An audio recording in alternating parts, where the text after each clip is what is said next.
What's going on, MHA owners? The playoffs are looming, and every week we find out who are the contenders and who are the pretenders. But before we get to some of this, we got a lot of news coming up. We got some crazy matchups to talk about. And of course, next week's schedule. We got it. But before we get to next week's schedule as well, we have to talk about a trade that took place this last week. We don't see a lot of trades in our league. Why is that, Miguel? Why don't people like to trade in our league? People are afraid. Yeah, for sure.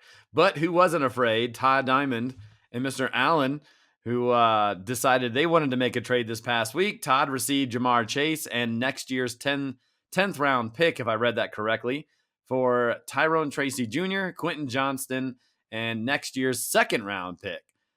So Todd bolstering his team as they head towards the playoffs while Allen sells for next season. Somewhat of a controversial trade, but Todd, some of your thoughts on what sparked you to make this move? Well, Terry McLaurin and the rest of my wide receiver depth, trying to, I don't know, I always say, I can find, third string, fourth string wide receivers and, turn them into superstars. But, I felt like, the way my team is constructed, especially with kind of my big three with Stafford, Puka, and McCaffrey, I'm like, this could be an opportunity. And I've only really done this. This is only second time I've really made a big trade like this and given up a high draft pick. And this was back in 2013 when I traded for Gronk. I gave up a third round pick to Aaron for next year. And obviously it ended up in my favor. But I just felt like, trying to find wide receivers. I mean, and there's been a lot of injuries with wide receivers, of course, this year, but the Terry McLaurin situation just kept scratching at me and just, and I was like, I needed to do something. I need to do something. This is go big or go home, because yes, I'm getting Jamar Chase, who again, at the beginning of the season, the consensus number one overall player. And I was one of the best wide receivers in the league, regardless of the Joe Burrow injury.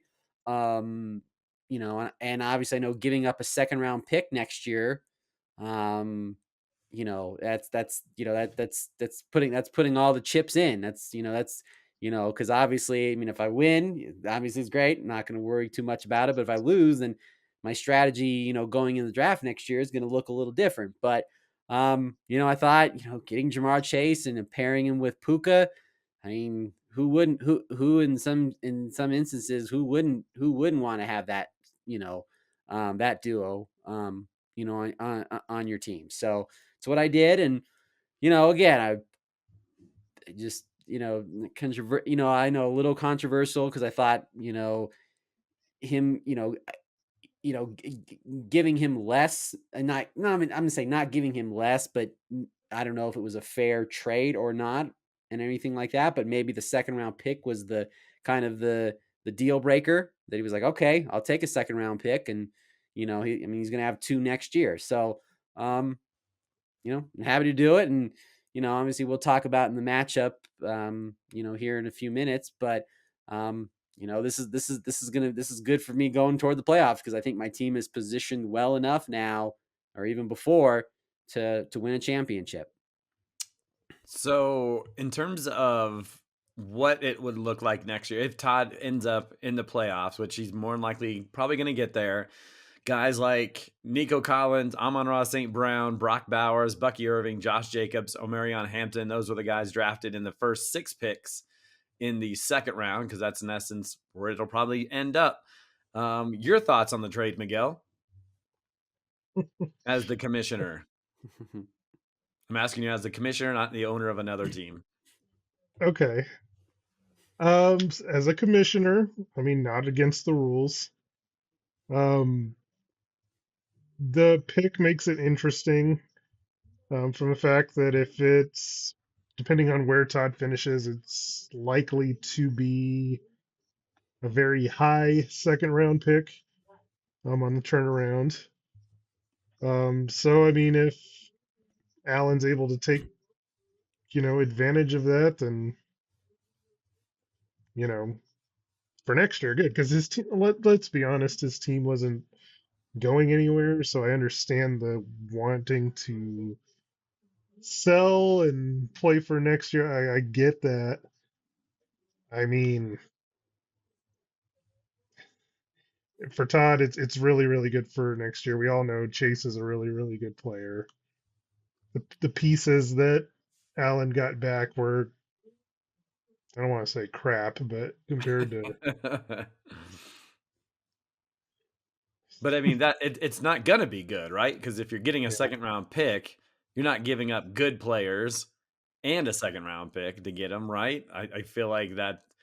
I mean, I guess if you wanted them bad enough and you were willing to give up, but who's got that kind of depth to give away starters? I guess to get them. But sorry, I didn't mean to interrupt. But yeah, yeah. I mean, it's a what's your it, response as an owner then? I mean, obviously, as an owner, it makes things more difficult for Sure, sure. me as a trying to compete. But I mean, I don't care. For me, I'm trying to worry about my own team and navigate through the rest of the season. You know, so hey, it is what it is. If it means that I gotta beat him with Jamar Chase, then that's what it means. There you go. Well done, Mikey. Well done. Yeah, yeah. I think the issue too, and this is my thought on it, is that it's funny now because we'll talk about it in a second because obviously Jamar Chase wasn't good this week and he will get a big zero next week just because he's suspended. So it's kind of funny in that regard. But to me, it just feels like we're not a keeper league, so it's different. We do a baseball league where we have like four keepers and we do minor league guys and farm team guys, whatever. And so it makes more sense to be able to build for the future where you're not technically building for the future in our league. It's this year and then it's a redraft. You don't keep anybody. So it's awkward that, or it feels like maybe it's better to say it's two different seasons where this season's this season and next year's next season. And so it just feels because in baseball or even basketball, if you do fantasy basketball or fantasy hockey, there's so many players and so many bench spots and blah blah blah blah. Where football, man, one player can make a huge difference. And Jamar Chase, especially if Burrow's coming back, is going to make a huge difference as opposed to, well, I can trade for Aaron Judge, but I still have 9 spots that I need or 10 spots to fill or whatever the case. It's not as like heavy. But now in football, it's like if you lose, like if Todd lost Christian McCaffrey, his first round pick, that hurts his chances of winning the entire league immensely. Mm-hmm. In baseball, if your first round pick doesn't pan out, you can make up for that. Where in football, you can't. So I could see why some of the other owners are not frustrated, but just like, oh no, now he's going to be that much better because he got the first overall pick or first round pick, however you want to put it. Yeah, it feels different in football. I'm definitely not against it because it's what the league voted on, that they wanted this ability to be able to trade draft picks. So I'm all for it. I don't think we've seen it that often because it's at least for me, it feels different. Like it's almost like I don't know how to explain it. It just doesn't feel right. And so I've never Mm. really thought about it. Like I'm in a position where I should trade if I really think, and I haven't won a title since forever. Like, oh, this is what I have to do. But I don't know. It's not in my. I don't know if it's maybe I'm not smart for doing something like Todd's going out there and risking a pick for next year. But I mean, you can understand Mikey where if you don't win it and you don't have your second round pick, that could put you in a really tough bind for next year. Oh yeah, it's a very it's a very bad position for Todd if he doesn't. I mean, that's what it is. It's going all in. If he does not win, I mean, not having that pick, I mean, he's going to end up being in a position to where he has like one pick in like the first whatever 30 plus selections, Yeah. and so yeah, it's going to put him at a very big disadvantage. Like you have to have guys pan out that are drafted beyond the 6th and 7th round Mm. because that's how much value that second round pick holds. That if you don't have you drafted Puka Nacua in the second round, Mm-hmm. and he's on your team, and he's gonna take you. He's taking you a long way already. Now that's gone next year, and so now you have to go. You have to go find something to help make that up, and it's hard. It is, and we talk about all the time. What are picks in the 10th round or later that have made a huge difference? It is tough to find guys past those late rounds that are that are going to make a difference, and most of the time they don't, in terms of making a difference of what a first, second round pick is going to do. And so it's an interesting trade, but I mean there's good and bad on both sides, and there's risks on both sides as well. So that's how that is. All right. Well, anything else we want to say about it, or should we get into some news? Get in the news. Let's get some news. I don't understand what the news is. It's just like, hey, here's a bunch of you can't fix that happened that was horrible. How about we start with some breaking news? Joe Burrow practiced fully on Wednesday. That's huge for Mr. Hot Tamales over there that have been doing the quarterback shuffle for a good majority of the season. Is he going to play this week, Miguel? What is the latest you've heard? So they're being very quiet on that. Like The Bengals? very, very Chalant. well, they're just not answering. So they're, basically saying, well, I don't know. I don't know if he's going to play. My belief is if he were practicing in full today, he's playing. I honestly believe it. And the Bengals are in a position where they cannot afford to lose any games. They have the Patriots who have won 8 in a row coming into their building. No Jamar Chase. Like my belief is I bet Burrow thinks the only way we have a shot at winning this game is if I go out there and play out of my mind. Otherwise, we're going to lose and it's a lost season. So, yeah, I don't know whether or not he's ready, but I believe there's a reason he's practicing in full because he has every intention of suiting up on Sunday. Are you starting him if he's suiting up on Sunday? Yes. Not even thinking about it, based on what we saw from Jacoby Brissett and what we've seen from Mr. Flacco. Well, I guess Flacco's plays for Cincinnati. Never mind. But yeah, based on what we saw on Mr. Brissett, you're not even hesitating. I drafted him with my first round pick. I love it. All right. Love it. So let's talk about other starting quarterbacks. Lamar Jackson for the NWA. He's hurt again, dealing with an ankle issue, and he hasn't been practicing. But we're on Wednesday night here tonight, so there's still time for him to get back into the mix. Speaking of NWA, his starting wide receiver Drake London will not play in Week 12. Good for me. Atlanta coach Raheem Morris says he's hoping to return in Week 13, but that doesn't help NWA this week. The team NWA is playing, myself, had some injuries to report for the Lemonheads. Their second-round pick, Josh Jacobs, injured his knee against those New York Football Giants on Sunday, and he did not practice on Wednesday. Another Lemonheads running back not practicing on Wednesday was Jalen Warren, although his injury seems less serious. They feel like he is going to play this week. Chad Powers fan club starting quarterback Aaron Rodgers had a fracture in his throwing wrist and has not been practicing this week.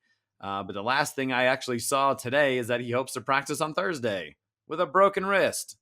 Oh. How do you do it? I don't Oh, know. you know how he does it. He's been drinking his urine. All right. Well, all right. Maybe we all should drink urine.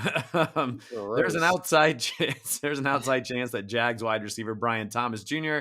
could play this week against the Cardinals. The Gonzo Cats starting wide receiver was limited in practice. He's missed the last few weeks. Travis Etienne was limited in practice as well, after the Belt Sanders running back hurt his shoulder last week against the Chargers. Yeah, he's had a pretty solid season so far. Falcons quarterback Michael Penix will miss the rest of the season after tearing his ACL. Kirk Cousins, everybody. He is back, and he is taking over the starting duties. We'll see if that affects the rest of the Falcons offense positively or negatively. Of course, Bijan Robinson, Drake London whenever he returns, but Kirk Cousins. Let's go. What's that, Todd? When you say that, you have to say it. You have to say, "Do you like that?" Nah, it's played out. I'm not gonna do that. Okay. Yeah. It's like Okay. 6-7. That's played out. I don't want to hear it anymore. Okay. Eaton W's has a shot to have his second round pick, Bucky Irvin, back for this week. The Bucks tailback was seen at yay. Oh, your other league? Is that why you're screaming yay over there? No, I just say Bucky. Oh, Bucky. Okay. I thought you were saying yay. It's No. why? No. I don't have him. No. The just Bucks saying Bucky. tailback was seen at practice on Wednesday. He hasn't played since week 4. Hmm. There's a lot of other injuries, but these were the main ones. Anything else I missed? I feel like I went through everybody's team to double check, but No, but I think that's pretty. I think that's all Joe pretty Burrow kosher there. could be Joe back. Burrow. Wow, unreal. Okay, let's get into the Week 11 recap. 8-2 Lion Rip versus 3-7 the NWA. Of course, big rival, longtime rival between these two. While Derrick Henry had his best game since Week 1, piling up 19 points on 103 yards rushing and a TD. Injuries to Drake London and Lamar Jackson put a damper on NWA's Week 11. The duo combined for just 31 points. On the other side, Aaron's squad saw the mighty return of Bijan Robinson, who ran for triple digits and 2 TDs for 28 points. Kyron Williams continues to prove those doubters wrong. He added 2 more touchdowns for 16 points. And Jamison Williams' second half surge continues. He added 15 more points. Lion Rip improves to a leading 9-2 record after defeating G and his squad 149-97. The matchup of the week in Week 11 came between 6-4 Hot Tamales and 7-3 Notorious CUP. And it all started on Thursday night as Drake May and Travion Henderson combined for a massive 73 points to start the matchup. Quain's team also got a big day from Tet McMillan, who had his best day as an NFL rookie. The Panthers wide receiver hauled in 8 catches for 130 yards and 2 TDs for 26 points. Josh Allen scored a ton of fantasy points for the Bills. Luckily for that Tamales, James Cook was able to at least get one of those touchdowns as he scored 17 points. Another 9 grabs from Jackson Smith and Jigba on his way to 15, but Joe Flacco managed a meager 34 points against a usually paltry Steelers secondary. He has been injured this week, so not sure if that made a difference in the game. But just bad days from Amon-Ra St. Brown and Mikey's usual tight end problems, just 1 point from Pat Fryermuth. CUP remains in second place after taking down the Tamales 145-110. Tamales fall to 6-5. Quain now 8-3. Mikey, some of your thoughts on this past weekend? It was a tough sledding from start with both Drake May and then the 3 touchdowns from Travion Henderson on Thursday night. Kind of, put me behind real early. And yeah, McMillan, this is kind of his breakout performance. Yeah, of course. And it did hurt me because I had Rico Dowdle, and so McMillan was getting most of the points in that game. And other than that, like he had like those 3 guys that pretty much led his team, but and normally my team is a little bit more balanced, but I didn't. Like Rashee Rice got held in check for the most part. Amon-Ra was not good, but I also say not his fault. We'll talk about that later. And then, the Flacco thing was interesting just because he had a very good first drive, went right down, scored a touchdown, and I felt like, okay, yeah, this is just like the first time these 2 teams played, but then he didn't do anything after that. It was just the rest of the game, they kind of held him in check. And yeah, I'm sure we'll talk about what my other quarterback did. That may come up. Sure. That may come up. Let's talk about that third-ranked team in the Butterfingers, who came into Week 11 with a 6-4 record and 3-7, or taking on the 3-7 Belt Sanders. Funny how that trade went down, and these 2 teams immediately faced each other. Less than a stellar day from the Stafford-Nakua connection, just 42 points, but guess who had 33 by themselves? Christian McCaffrey. 3 total touchdowns. And how about that Jamar Chase? Just 3 receptions for 30 yards and 4 points. Allen started Tyrone Tracy, who he just obtained, and the Giants running back tallied 15 points against the Packers. Travis Etienne continues to have an underappreciated 2025 season. He added 19 points and 18 points from Will Lutz, the true hero from this year's Bronco team. Jalen Hurts disappointed with 28 for the Belt Sanders, but this came down to Monday night. Allen was done after Sunday and had 119 points. The Butterfingers had 98 with Dallas's defense and tight end Jake Ferguson. Ferguson had a first down TD while the Dallas D sacked Geno Smith 4 times for 14 points, and Todd sneaks away with a 4-point win. Todd, just looking back on it all, that trade almost beat you this week with Tyrone Tracy playing well and Jamar Chase not, but looks like you got some decent performances out of some of the other teams. So just other players from your squad, just talk about how things went down and able to sneak one out. Yeah, I mean, obviously Christian McCaffrey. I mean, pretty good. I mean, it's pretty good, and too, an underlying part to that, Brock Purdy makes a little bit of difference being in that offense compared to Mac Jones. So, kind of that's. As I was thinking, I was like, you know what, Brock Purdy, he's a lot better when he's in that, and he's a lot better when he's quarterbacking and makes the rest of the team better. But that's story for a different day. But yeah, the Jamar Chase situation. Jamar Chase has like 4 points. I mean, oh my god, really? Like maybe I was thinking maybe it was karma. Like maybe I shouldn't have made this trade. I mean, karma or something. I don't know, because they don't make big trades like that. But no, I mean, and hey, I mean, it came down to Monday night. I mean, obviously a tight end and a defense, maybe not the best combo. Maybe sometimes you want to have, going into a Monday night game when you're down, but and obviously all those acquisitions that the Cowboys got, from all those trades, 4 sacks, and Geno Smith sucks. So it's a good combination. And I thought when Jake Ferguson got that touch, and I'm like, oh, thank you. So yeah, I guess I have to, I guess I have to say it because it helped me win on Monday night. Helped me win. How about them Cowboys? Because that's what I needed to. That's what I need. That's what I needed to win. 1 touchdown from Ferguson and 4 sacks and an interception. It's a combination for a win. So yeah, that's all I got. That's all I got to say about that. That's all you got. He comes up with a win. Important. Big playoff implications in that 6-4 Gonzo Cats versus 5-5 Kilgore Trout matchup. Both teams fighting for that final playoff spot. Pollen didn't get much help from Justin Herbert. You guys can explain what happened. I didn't see it, but he only had 13 points, and he did it without getting hurt. He was benched. And so crazy to see that. Tej Johnson, who's had a couple good weeks, didn't have the juice this week. Just 1 point. And Jahmyr Gibbs did what he could for the Gonzo Cats. He had double figures, but 107 rush yards and 12 points. And George Pickens continues to love playing with Dak, 22 points on 9 catches and a TD.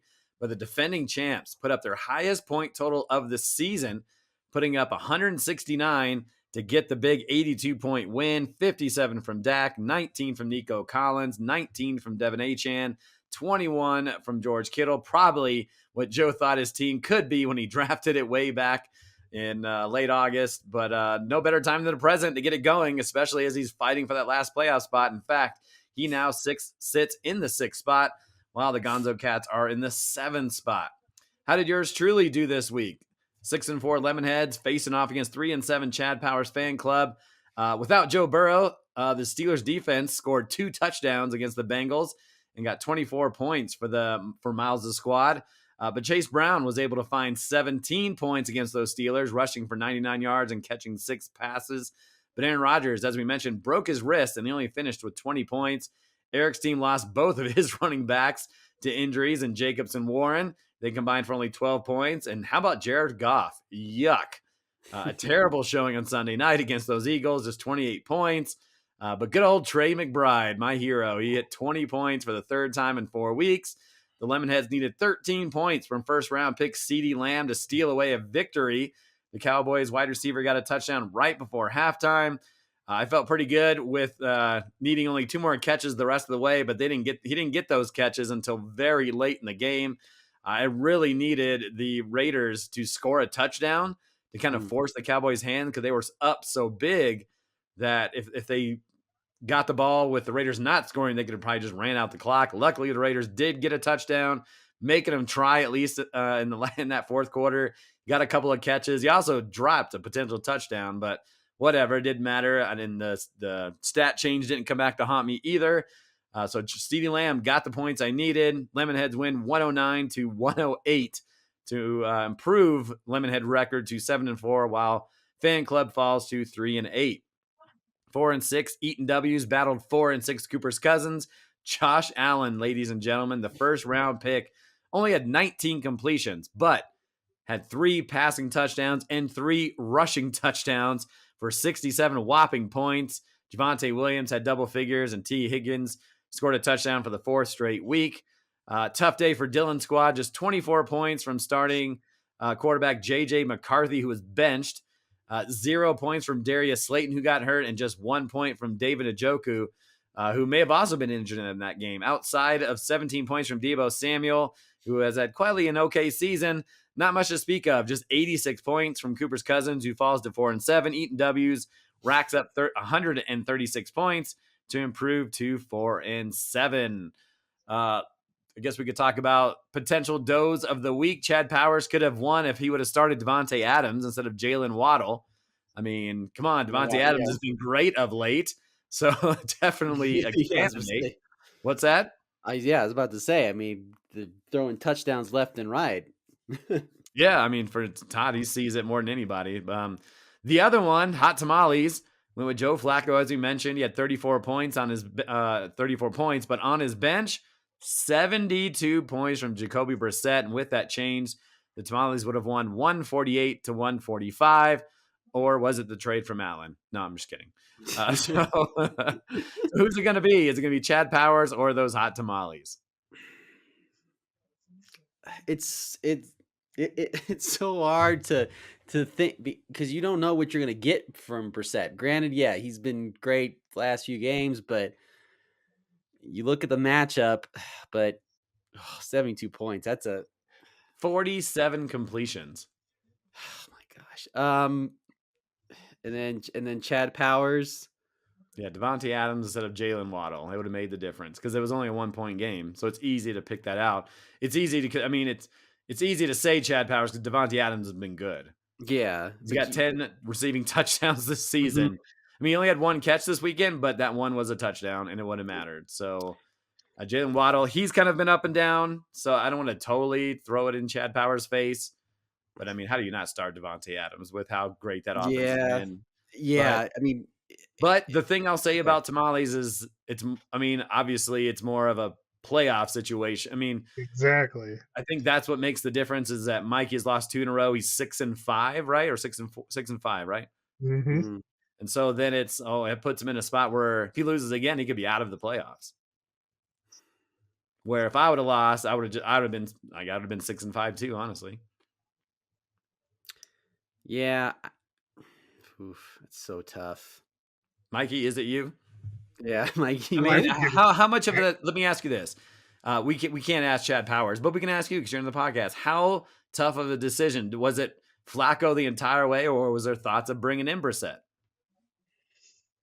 No, it was for me. I had Flacco the entire way. I did project him similarly. However, given what Flacco did against Pittsburgh the last time, I didn't really question not playing him. That makes it tougher. Yeah. Right. Oh man, I mean, just straight numbers. It's a couple of points or 30-some points. You know, so that also makes it stand out. I mean, I love you, Miguel, but it should be you this week. Yeah, it's so close, but Devontae, yeah. Mikey's voting for the trade. I'm voting.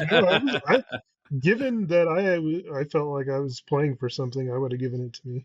Yeah. Okay. And there it is. No. All right, let's get into some of those studs. The cream of the crop. Nobody does it better. Todd, give me a stud from week 11. Man, Josh Allen.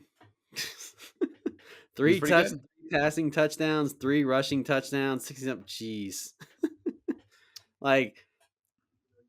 That's why he's the MVP. It's just, last year's MVP. Last year's MVP, but still not reigning MVP, I guess we could say. Reigning MVP. But Josh Allen just I mean, and the thing what makes Josh Allen what makes so great what he's doing is he's doing it with lesser talent around him. Besides, like he doesn't have elite wide receivers. He doesn't have Jamar Chase. He doesn't have Puka. Doesn't have CeeDee Lamb. He doesn't have all these great wide receivers. And this man's doing it and just doing it with players, that are tier like 3 or 4 tiers down from those wide receivers I rattled off. So yeah, Josh Allen, man, whew, just keeps. I mean, put it this way: if there was ever going to be a quarterback in our league now and that would break 100, I think it would be Josh Allen. Yeah, I guess if you had some more completions, but yeah, Josh Allen's. Here's some stats for you on Josh Allen. His 3 passing touchdowns and 3 rushing touchdowns. This game is only one of 3 such all time. One of so his game. He also had one against the Bucks he had one against the Rams in 2024. And then Otto Graham in 1954 in the NFL championship game, he did the same thing where he had 3 passing touchdowns and 3 rushing touchdowns in one game. Also, Josh Allen has rushed for 75 touchdowns, which ties him with Cam Newton for the most in NFL history. So he's going to break that record here soon. So yeah, Josh Allen, one of the best all time. And it's easy to say, well, was that the right pick for Eaton W's? And we'll talk about this at the end of the year, I'm sure, to draft a quarterback in the first round. He's definitely making a case that it was, but he's also not in the playoff mix either. So that's something we'll talk about later. Just to put your point, talking about, because it's kind of like Josh Allen versus Matthew Stafford, Oh, good Lord. This is what you're bringing up right now? I'm just saying. Matt Stafford? Well, he's balling out. But because obviously Josh Allen was a first round pick, and I picked Matthew Stafford off the street. So And you can't see that. You can't see the hand motions, but I'm like the balancing act kind of thing. Todd just likes talking about Matt Stafford. He loves him. Yeah. Mikey, give me a guy that stood out for you amongst the studs last week. I gotta go at Tedero McMillan. Yeah, no kidding. Gosh, I mean, and it wasn't like a great matchup. The first time they played Atlanta, he had only 5 points. Like Atlanta's defense, for what it's worth, has actually been okay. Yeah, exactly. And this was a home game for Atlanta, and they gave up 30 points to the Panthers. They allowed Bryce Young to throw for almost 450 in the game. Like it just, I don't know if they forgot their defense back in London the week before, but yeah, I mean, after the Thursday night game, like there was points in the morning where I had felt that I was still in it, and then McMillan just kind of really killed that. I hate that feeling, especially when it's so early in the day. But yeah, those 26 points are more than he had the previous 3 weeks combined. He had 25 total against the Bills, Packers, and Saints.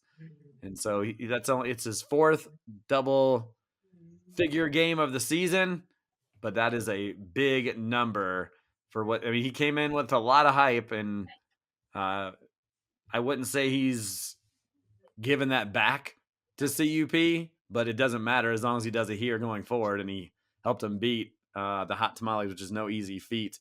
I'll also stick with notorious CUP at Travion Henderson. Remember last week? I remember at the end of that game, his knee was twisted. He had to leave the game, and we're like, oh, this could be trouble for Henderson going forward. Well, he looked just fine. 30 points, 62 rush yards, 2 rush TDs, and 1 receiving TD. So another rookie that Quayne drafted early, and we were like, what are you thinking? He only had 1 double-digit game in the first 8 weeks, but it's been 11, 27, and 30.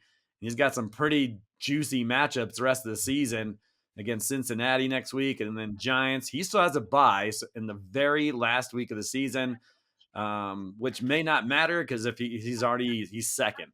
So even if some reason he loses because of it, he's still probably going to be in the playoffs. And then he gets Buffalo, who's giving up the second most points to running backs, and then Baltimore's getting up the 9 months. So more great days ahead for Travion Henderson. Todd, give me another stud. I'm gonna go with. Looking like best tight You end say this Matt year. Stafford. I'm sorry. Go ahead. This player is looking like the best tight end in football. But Trey McBride. Preach. Man, Eric, kudos. Obviously we thought Brock Bowers was going to be, but Trey McBride is just putting a chokehold on the tight end position this year. And like I said, he's only had 1 week. He only had 1 week where he was under 9 points, like only, and that was against Tennessee. Other than that, he's had double digits, and not have to worry about Eric. Not have to worry about your tight end every single week. Like oh my god, the matchup is this going to be great? Trey McBride is matchup proof as far as I'm concerned. I don't care who's throwing in the ball, whether it's Brissett or Kyler Murray Wrong. or That's wrong. By okay. the way. Ask Eric. Well, I'm just saying. I'm just saying in general. He's still. To put it this way, you don't have to worry. You really don't have to worry too much about. Okay, well, my tight end is set. That's the one position I really don't have to worry about. He's matchup proof. I'm just telling you to ask Eric, like Trey McBride with Kyler Murray versus Trey McBride without him. It's huge.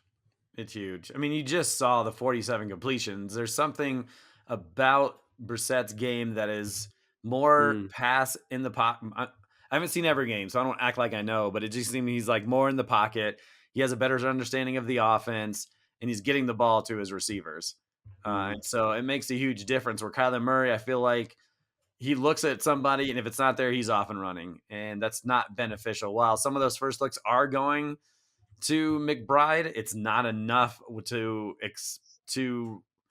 help him achieve what he can on the field to help produce what he's producing out there. And so it's been huge. And you're talking about the guy who is 15th overall player amongst, if you're talking about running backs, tight ends, and wide receivers, he's 15th. So he's got more points than George Pickens, Saquon Barkley, Drake London, Travis Etienne, Derrick Henry, Ashton Genty. And so this was a 3rd-round pick, and a lot of those guys were drafted before that. So, obviously, buys and things, injuries happen or whatever, but at the end of the day, it's scoring the most points. And at that point, we talked about it already, that I wasn't sure what to do. I didn't like what was out there. So I decided to take a tight end, and yeah, absolutely. It's a great benefit to have a tight end that is not only that I don't have to worry about it, he is productive. And let me finish this, and I'll let you go, Miguel, because I just saw I talked about Josh Allen's stats, and so Trey McBride, I had a couple stats on him as well. He has at least 5 receptions in each of the last 12 games. We talked about a little bit. That goes back to 2024, 3rd longest streak all time behind Travis Kelce, who had 15 games in a row with 5 catches or more back in 2018. Go ahead, Miguel. Well, I just wanted to say, it's a pretty fair sample size this season because McBride's played 10 games, 5 with Murray, 5 with Brissett. There you go. And in the 5 games with Murray, he's averaging 9.75 points a game. In the 5 games with Brissett, it's 20.3. And last year, he had one touchdown? Is that correct? That's all correct. Season long, and so this year he's up to 7. So 6 with Brissett, 1 with Murray. So I'm a big Brissett fan. But so it's great. Trey McBride's amazing. Who's next? Who needs to give me one? Is it Miguel? Another stud? Yep, and I'm gonna go with Dak Prescott. You kind of had a feeling that Dallas was going to be playing for their teammate on Monday night. They were coming off of a bye week. It was a game that they really needed to win. And I don't want to say Dak had like a down 2 games prior to the bye, but they were down for him. So it was nice to see him get back in the 50s. His 2nd 4-touchdown game that he has had this year, and it was something that Kilgore really needed. So Yeah, I think anytime that you can pick someone out that helped him come through with a victory, that's huge. I mean, Prescott almost added another touchdown. He's fourth in terms of quarterbacks, and he's less than a point behind Patrick Mahomes. And so we all kind of figured he was going to have a good fantasy season based on, well, we didn't think Javonte was going to be as good as he is, honestly. He's had a good season. So then we figured he was going to have to throw a lot. But I mean, Pickens has been huge. Ferguson being healthy has been huge. They didn't have CeeDee Lamb for a while, but now he's in the mix, and now 4 touchdowns and almost had 5 because CD dropped one near the very end of the game. So Dak has been huge, and I'm just going to roll with Dallas and just say CeeDee Lamb on my team. He didn't have a big day, but I needed him huge. Needed him on Monday night. I was down 12 points, and you see all these touchdowns. He's the first 4 or the first 3 went to everyone else, Pickens, Ferguson, and I don't even remember the name of the other dude who got one. And so I was concerned, like, oh man, this is going to turn into a blowout, and it's going to be tougher. They're not going to throw as much, but he gets me that touchdown. And then I was watching the game with Mikey, and I'm like, and I even asked him, I was like, they're not going to get him this ball, are they? They're just going to run this out. He's not going to catch this other ball. Luckily, he caught 2. And so, I mean, luckily no stat changes and all that, but that's why you draft those guys, because those are difference makers. They're going to come through. Dak is a guy that came through. CeeDee Lamb is a guy that came through and got me that. And that's what it's all about. Fantasy football. Let's get to those duds. This is the worst. You are the worst. I hate looking at your face. I want to smash it. Mikey, we'll let you go first. Well, I'm going to stay in the matchup between Kilgore Trout and Gonzo Cats and go with Justin Herbert. Yeah, what happened in that game? Goodness great. And he wasn't even hurt. He was benched. Yeah, might have been the worst game of his career. Like, the Chargers as an offense are in trouble right now, just given all the injuries to their offensive line. Like, Herbert has absolutely no time to throw. I mean, they don't really have a running game to speak of. So they're having to drop back, and it's just. Is he not having any time? Has the line just been terrible? Yeah, their line has been absolutely horrible. He only got, sacked twice in that game, but like he's just being rushed, and so that just leads to inaccurate passes. Like they couldn't not do anything in that game offensively. Like honestly, I don't want to say that he deserved to be benched, but like they couldn't even do anything to get down the field. Like they were 3 of 12 on third down. It was a bunch of punts. Like they couldn't move the ball at all. So yeah, just awful. And huge and just majorly disappointing. I assume too, just because of who they were playing defensively. The Jaguars gave up 58 to Davis Mills 1 week ago, 63 to Geno Smith. And so you figure, oh man, Justin Herbert, who's better than those 2 quarterbacks, is going to have a big day, and doesn't. And now it's the NFL. They're game planning to stop these guys. But you see that, and you're just like, oh, how disappointing is that? Todd, give me another guy that just stunk it up this past weekend. Well, maybe it's not totally his fault because the Broncos are the best team in the NFL. Xavier Worthy, not only 4 points, but going up against the best team in the NFL, best defense. So I'm okay with that. But yeah, Xavier Worthy, not you would think now she's having all their weapons back fully.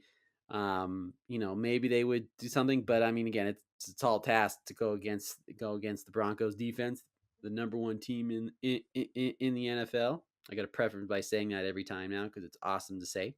But Xavier Worthy, just not having the season like he did last year. I mean, obviously he's injured a little bit too as well, and that Chiefs offense is just not what it not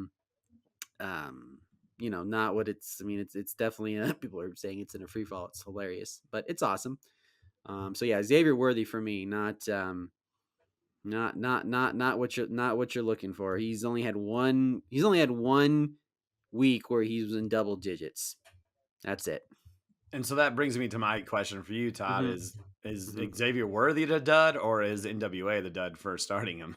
Especially in the Uh, flex position, because I mean, a yeah. dud in most cases, and I'm not Mhm. saying you're totally wrong. I mean, because yeah, he stunk, but it's like, oh, okay, well, they're playing the number 32 ranked or one of the best defenses against wide receivers. Like he shouldn't even have just played him to begin with. Now, He would have. obviously, NWA is not in the playoff race as much here, but so maybe he didn't look too deep into it. But I mean, I don't know if that's all Xavier.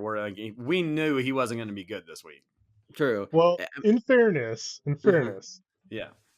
the very first drive of the game that the Chiefs had, they ran a deep pass to Xavier Worthy that was wide open, would have been like a 70-yard touchdown, Oh, and really? Mahomes overthrew him by like 5 yards. Mm. So that wasn't his fault.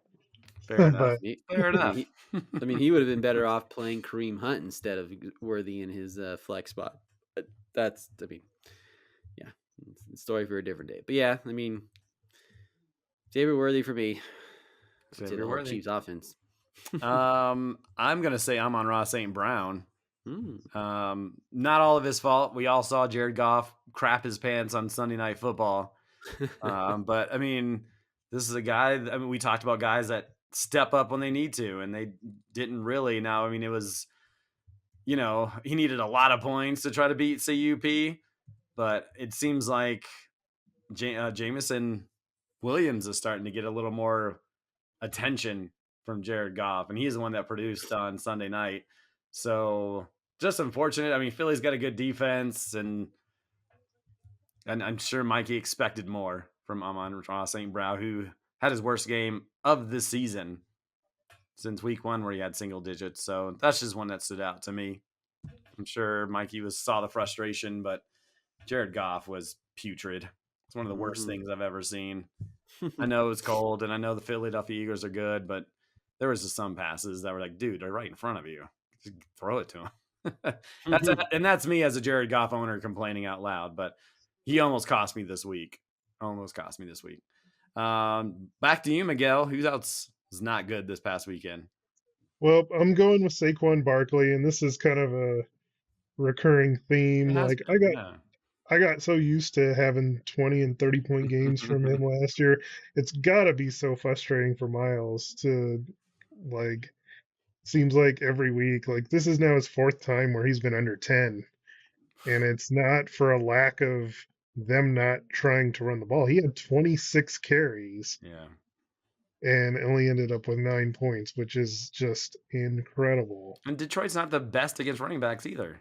Mm-mm. They're not, but that offensive line for Philadelphia, it's not as good as it was last year, and it's going to get worse because Lane Johnson is going to be out for a little bit. Oof. Yeah, I don't know. Maybe there's something to this. All the carries he had last year and all the scrimmage yards, like, I don't know, like history says that usually they're not the same after such a heavy workload the previous year. I don't know why, but it just always seems to be that way. Yeah, so next year Saquon Barkley will be better. Good And year, bad year, good Jonathan year. Taylor will be worse. There you go. Fantasy. Yeah. We've got it figured out, guys. We know how this is going to work. Yeah, No, we exactly. don't. The last one I'll do before we talk about next week's schedule. I thought this was my opponent. You see Cincinnati on the other side of Aaron Rodgers and DK Metcalf. I thought for sure he was going to feast on that. No, I mean, didn't help that Aaron Rodgers got hurt. I don't know when he got hurt in the game, but both of them were not good. 27 points combined, as Cincinnati has just given up points and points and points. And I guess it didn't help that Cincinnati wasn't good either, so they really didn't have to pile up the points. But I would have been disappointed if I was Chad Powers, knowing like, oh, Cincinnati. I mean, Aaron Rodgers hasn't put up like massive numbers. He's had two 50-point games, but if he would have had a couple more points, he would have beat me. And if DK Metcalf would have had a couple more points, he would have beat me. I mean, Rodgers broke his wrist. That's tough. Yeah, and like I said, I don't know when he left the game. It It's was right still before Cincinnati's defense. We've seen Yeah. backup quarterbacks be fine. I mean, Joe Flacco plays for Cincinnati, but It yeah. was second quarter. Okay. Well, there you go. And then who is their backup? Is it Trubisky? Mason Rudolph. The same white dude that can't throw. It makes sense. So, Same white dude that can't throw. Well all said. right, let's talk about that week 12 schedule. We have a couple of important matchups, major playoff seeding at hand. There are 3 weeks left, folks. 3 weeks left to go in the regular season, and we have 3 teams at 6-5. So, 7-4 Butterfingers taking on 6-5 Gonzo Cats, perhaps the matchup of the week.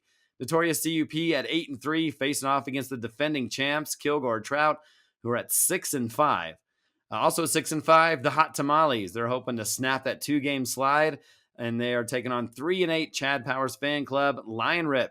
Number 1 seed, 9-2, will look to put the finishing touches on the Cooper's Cousins season, who are 4-7, 7-4 Lemonheads. Also looking to do the same against 3-8 NWA, and 4-7 Eaton W's, going toe-to-toe with 3-8 Belt Sanders. Before I ask you about your matchups, I just wanted to go through some of the stats. I talked about Josh Allen, Jacoby Brissett. We mentioned it, 47 completions, an NFL record during the regular season. In terms of games all time is 47. Tied Big Ben Roethlisberger in 2020 in the playoffs. And the last one I want to say, because we were talking about Myles Garrett, actually just a couple more. We talked about Myles Garrett and how great he's been. He sacked Lamar Jackson 4 times this past weekend. Is only the 4th player ever to have multiple games in one season of at least 4 sacks, joining Chandler Jones in 2019, Reggie White in 1986, and how about Carl Mecklenburg in 1985? Hey. And staying with Garrett, he's had at least 14 sacks in each of the last 5 seasons, setting an all-time record for most consecutive seasons with 14 sacks. He's great.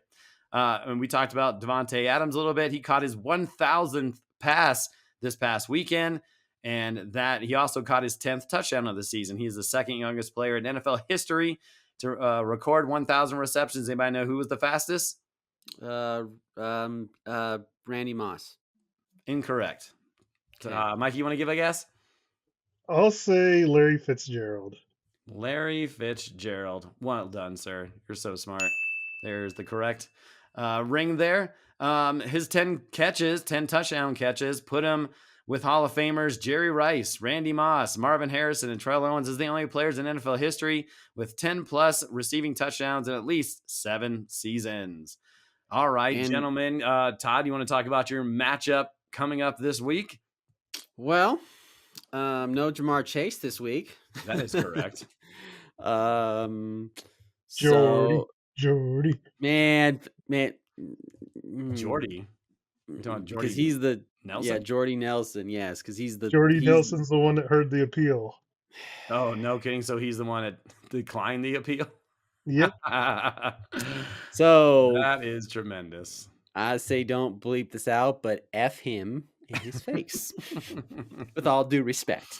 But yes. Yeah, so no Jamar Chase. Hooray. But you went to the Bengals well anyway, huh? You sure did. Sure did. I mean, did you use a waiver on this guy? I think I did. Yes, I did. Wow, all right. Andre Isuas. Well, I mean, obviously, no Justin Herbert. Granted, he didn't have a great game anyway, but I'd rather have him than Bryce Young, although Bryce Young has been pretty good. Well, no, he had one good game. Let's be honest. Yeah. 18 before last week, 68 and 13. But yeah, San Francisco has been bad against quarterbacks. Yeah. Hey, that just means they just have to throw the ball to Christian McCaffrey a lot. So I'm feeling good. I mean, obviously, it would have nice to have Jamar Chase, but hey, that's fantasy football, and sometimes the spit goes the way, sometimes goes in the wind or goes in your face. I don't know, either one. But but I feel good about my matchup. I mean, I'm hoping Judkins can have kind of a bounce back game too. A little bit. They are playing the Raiders, so that's a good thing. It's gonna be interesting at quarterback because Shador is going to be the starter. I know, Eric, you're just so happy about that. Why am I happy about that? I don't know, just because you don't like Shador as much anyway, so you're like, okay, cool. Well, I mean, yeah, I'm sure he's not ready for the moment. It sounded like he wasn't ready this past week. I didn't get to see any of it, but oh no, he was not. yeah, so Yeah. that's gonna be rough. Yeah. That's all I know. It might be rough. But yeah, no, but I'm feeling good. Feeling good about my All matchup. right. He's feeling Gotta keep it good. going. Mike, yeah, you Chad Powers fan club, the team that I just saw. Looks like he's putting out. Oh, look, he put his Devontae Adams in his lineup. Good for you, He Chad sure Powers. did. Good for you. He Wow. sure In the did. middle of filming this, he puts him in. Nice job. Well, I mean, Jalen Waddle's on a bye, so I guess he didn't have a choice. He had a choice last week, and he chose wrong. Oh man, how you feeling, Miguel? I'm feeling okay. I mean, for me, it's just right now waiting to see what happens with Burrow. Yeah, And so Brissett's in there right now, but that could change. Jacksonville's a good matchup for Brissett too.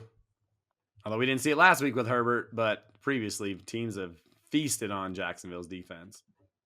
Yeah. You have a lot of green in your lineup with Brissett against Jacksonville, Smith and Jigma against Tennessee, Amon-Ra against the Giants, Brees Hall against Baltimore, Hunter Henry against Cincinnati, Rashee Rice against Indy. A lot of green. Always like to see green. It doesn't always matter, but yeah, you should. Yeah, it seems like you have a pretty good team lined up here this weekend. I hope so. I need the win. You need the win. And for myself, well, no Cortland Sutton. Not that he's been great really anyway, but got to find a receiving option right now. Josh Downs in there, hoping that turns into a passing frenzy, but I'm still looking around. I have to see what happens with Josh Jacobs and Jalen Warren. And I got to find a backup running backs, which obviously is not easy to do. So we'll see how it plays out. We'll see how NWA, he may not have Lamar Jackson. He may play. Who knows? Drake London's not playing.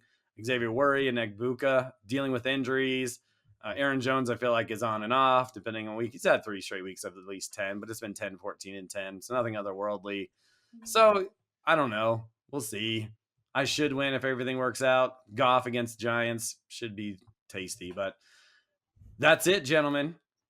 We are coming up with 3 weeks left to go. Damn. Got to get Season real, goes by y'all. so quick sometimes. And Mikey fighting. We're all really fighting for our playoff lives. It's really, Line Rip and CUP. They're probably comfortable up there. The rest of us, 1 or 2 losses, 3 losses in a row. That would put me at 7-7. So can't say that it's over. Can't say that I'm in. But that's what it's all about. Well, gentlemen, thanks for coming on this Wednesday night. I had volleyball playoffs last night, so couldn't do it last night, but get it out there tomorrow for everybody.